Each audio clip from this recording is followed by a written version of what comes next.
오순절 후 6번째 주일에 이렇게 함께 예배하기 위해서 예배 자리에 나와주신 우리 로고스 교회 성도님들 한 분 한 분을 우리 주 예수 그리스도의 이름으로 환영하고 축복합니다. 지난 금요일 늦은 밤이었습니다. 자려고 누웠는데 갑자기 제 핸드폰이 따르릉 하고 울리는 겁니다. 전화가 온 건 아니고 문자 소리였는데요. 들여다보니까 제가 버클리에 이사 오기 전에 제 이웃으로부터 온 문자였습니다. 제가 버클리에 이사 오기 전에는요, 혹시 산 안셀모라는 지역을 아시나요? 그 노스베이에 있는 데인데요, 그 산 라파엘 있는 쪽입니다. 제가 산 안셀모라는 도시에 있는 신학교의 기숙사에 제가 살았었습니다. 가족 기숙사였는데요, 그때 저희 윗집에 살았던 미국인 친구였습니다.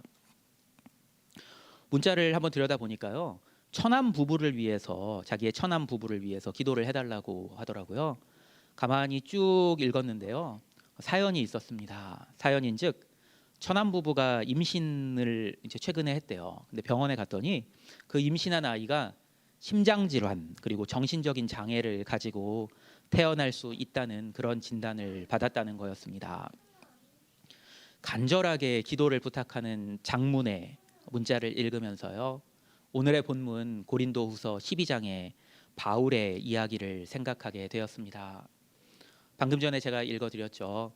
고린도후서 12장 오늘 본문은요, 바울의 무엇으로 시작하냐면요, 자기 자랑으로 시작을 합니다. 바울은 이렇게 자기 자랑을 시작합니다. 내가 그리스도 안에 있는 한 사람을 아노니, 바울입니다. 그는 14년 전에 셋째 하늘에 이끌려간 자라. 그가 몸 안에 있었는지 몸 밖에 있었는지 나는 모르거니와 하나님은 아시느니라. 내가 이런 사람을 아노니 그가 몸 안에 있었는지 몸 밖에 있었는지 나는 모르거니와 하나님은 아시느니라. 그가 낙원으로 이끌려가서 말로 표현할 수 없는 말을 들었으니 사람이 가히 이르지 못할 말이로다. 네, 여러분 중에서 사도 바울이 어떤 사람인지 모르는 분 안 계시죠? 네, 사도 바울은 실로 엄청난 사람이었죠. 선교사로서 이룬 업적도 물론 대단하지만요, 그가 개인적으로 경험한 영적인 체험들이 아주 특별했습니다. 먼저 그는 회심할 때 그가 했던 영적인 체험 다들 알고 계시죠? 다메섹 도성으로 가던 길에 갑자기 부활하신 주님께서 환상 중에 나타나셨죠. 그리고 그 부활하신 주님을 만나 뵙고 주님으로부터 주님의 음성을 직접 듣습니다. 신비한 체험이 또 뒤따르는데요, 그 빛을, 주님으로부터 오는 빛을 받고 눈이 멀잖아요. 근데 또 하나님께서 그에게, 주님께서 그에게 아나니아라 하는 선지자를 찾아가서 그래서 기도를 받으라고 해가지고 그래서 다시 그 눈을 뜨게 되는 그러한 아주 신비한 체험을 사도 바울은 회심할 때부터 했던 사람입니다. 그리고 지금 말하고 있는 것처럼 여러 영적 체험들이 있었지만 오늘 말하고 있는 것처럼 천상천에 올라가서 하늘 위에 하늘로 올라가서 낙원에 이끌려서 간 신비한 또 경험을 하기도 했던 사람입니다. 우리도요, 신앙생활을 하면서 특별한 영적인 체험을 하기도 하지요. 여러분 중에도 아마 어떤 특별한 영적인 체험을 하신 분들이 있을 겁니다. 그러나 바울과 같이 강렬한 영적 체험을 그렇게나 빈번하게 한 사람은 우리 중엔 아마 없을 겁니다. 바울이 경험한 이런 특별한 영적 체험은요, 사실상 자랑할 만한 것입니다. 그러나 오늘 본문에서 바울은 그것을 자랑하겠다고 하지 않고요, 자랑하지 않겠다고 선언합니다. 이렇게 바울은 말하죠. 내가 이런 사람을 위하여 자랑하겠으나 나를 위하여는 약한 것들 외에 자랑하지 아니하리라. 내가 만일 자랑하고자 하여도 어리석은 자가 되지 아니할 것은 내가 참말을 함이라. 그러나 누가 나를 보는 바와 내게 듣는 바에 지나치게 생각할까 두려워하여 그만두노라. 자신에게 특별한 것들이 많지만 자신을 위하여는 그런 것들이 아니라 오히려 자신의 약한 것들을 자랑하겠다고 바울은 말하고 있습니다. 그러면서 그 이유를 이렇게 말하죠.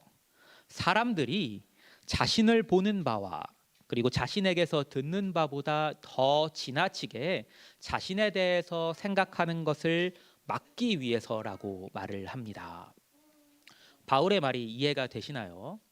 저는 좀 이해가 됩니다. 저도 어렸을 때부터 신비한 체험을 많이 했습니다. 그 중에 일부를 제가 가까운 사람에게 이야기를 했는데요. 그 이야기가 퍼져서 어느 순간부터인가 저는 교회 사람들에게 아주 특별한 사람이 되어 있었습니다.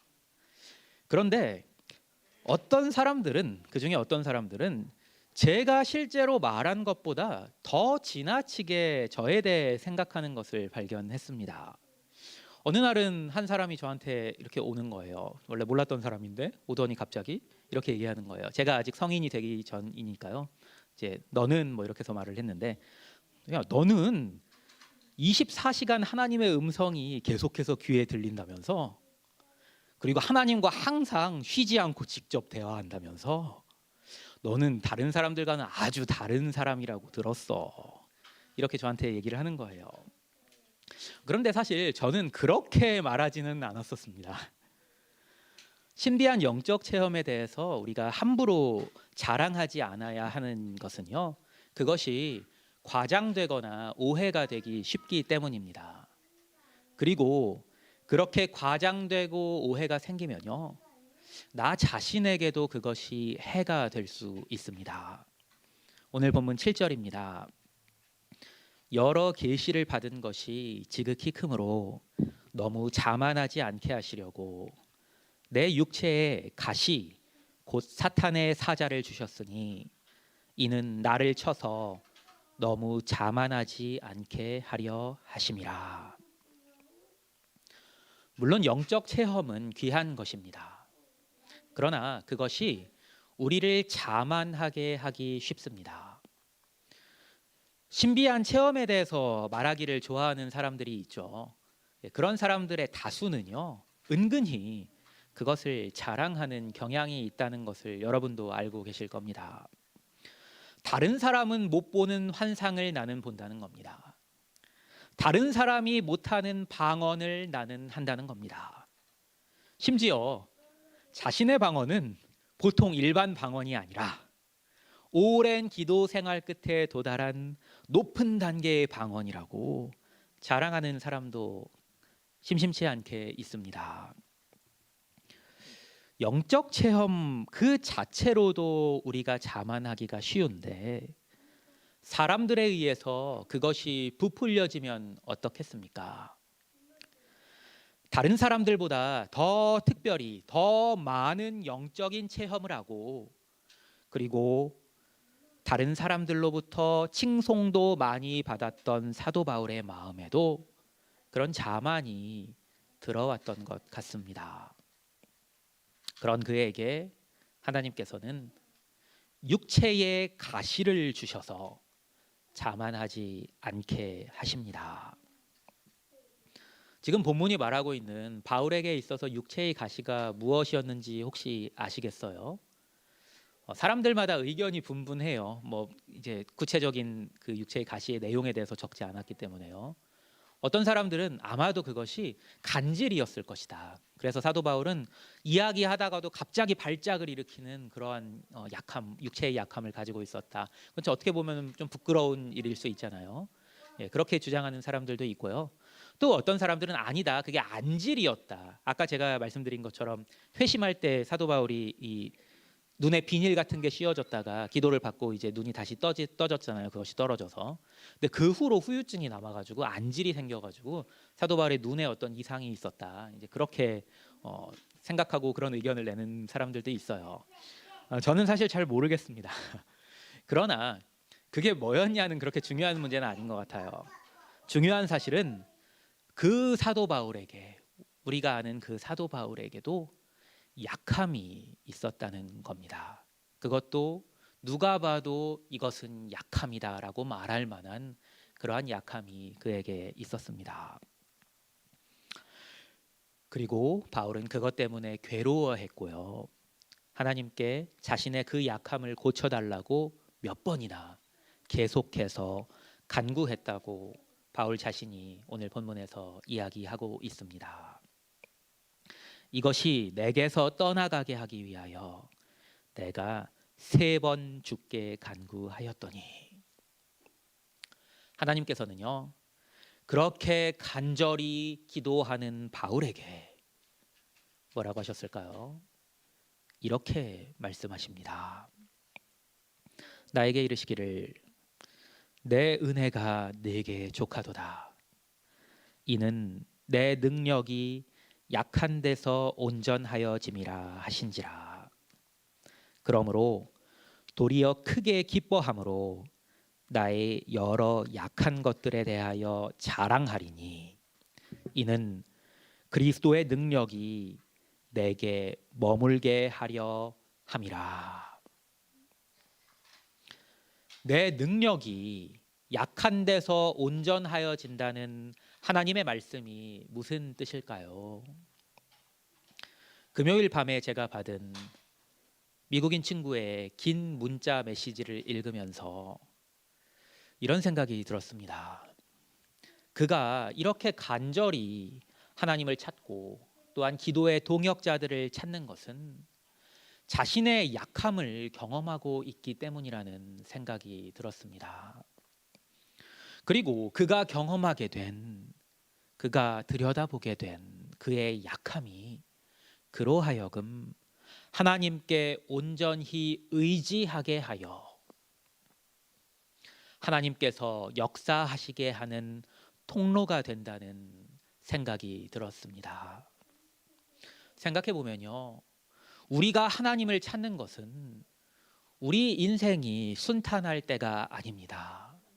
내가 알아서 다 할 수 있는 그런 때에 우리는 하나님을 찾지 않습니다. 내가 어찌할 수 없는 벽을 경험할 때 우리는 비로소 하나님을 찾게 됩니다. 그리고 우리에게 하나님의 능력이 임하는 것은 바로 그때입니다. 왜냐하면 우리가 어찌할 수 없는 벽에 막혀서 발버둥 치면서 하나님을 찾을 때, 그때 비로소 우리는 온전히 기도하게 되고 우리의 온전한 기도를 통해서 하나님의 은혜와 능력이 온전히 우리에게 임하게 되기 때문입니다. 바울이 자신의 육체를 놓고, 육체의 가시를 놓고 하나님께 3번 간구하였을 때 하나님께서는 내 은혜가 네게 족하다고 말씀하셨습니다. 그러면 그렇게 말씀하시는 하나님의 말씀 가운데 하나님의 능력이 바울에게 나타난 걸까요? 아니면 나타나지 않은 걸까요? 겉으로 나타나는 결과만으로는요, 나타났다고 말하기 힘들겠죠. 육체의 가시가 제하여지지 않았으니까요. 그러나 하나님께서는 내 능력이 약한 데서 온전하여졌다고 말씀하십니다. 바울이 기도로 하나님께 온전히 의지한 그것으로 이미 하나님께서 하나님의 능력을 베푸셨고 하나님의 은혜를 베푸셨기 때문입니다. 하나님께 간구함으로 누린 하나님과의 긴밀한 교제가, 그 친밀한 교제가 바로 하나님께서 바울에게 베푸신 능력과 은혜였던 것입니다. 그래서 바울은 도리어 크게 기뻐함으로 나의 여러 약한 것들에 대하여 자랑하겠다고 말합니다. 자신의 약함으로 하나님께 엎드릴 수 있었고 그 엎드림으로 하나님을 의지하는 은혜와 거기에서 나오는 하나님의 크신 능력을 바울은 경험했기 때문입니다. 자신을 의지하지 않고 하나님을 의지하게 된 것을 가리켜서 바울은 그리스도의 능력이 내게 머물게 하였다고 말합니다. 사랑하는 여러분, 여러분도 바울과 같이 그리스도의 능력이 여러분 안에 머물게 하고 싶지 않으십니까? 그렇다면 하나님을 온전히 의지하십시오. 하나님을 의지하는 것과 반대되는 게 뭔지 아세요? 그건 다름 아니뇨, 자신을 의지하는 겁니다. 여러분을 의지하지 않고 하나님을 의지하기 위해서는 여러분이 약해져야 합니다. 여러분이 약해지지 않고는 여러분은 결코 하나님을 온전히 의지할 수 없기 때문입니다. 누가복음 18장에서 예수님께서 바리새인과 세리의 비유를 들려주시죠. 바리새인과 세리가 기도하러 성전에 올라가는데 그 둘이 어떻게 기도했는지 기억하시나요? 예수님의 비유 속에서 바리새인과 세리가 어떻게 기도했는지 제가 다시 한번 들려드리겠습니다.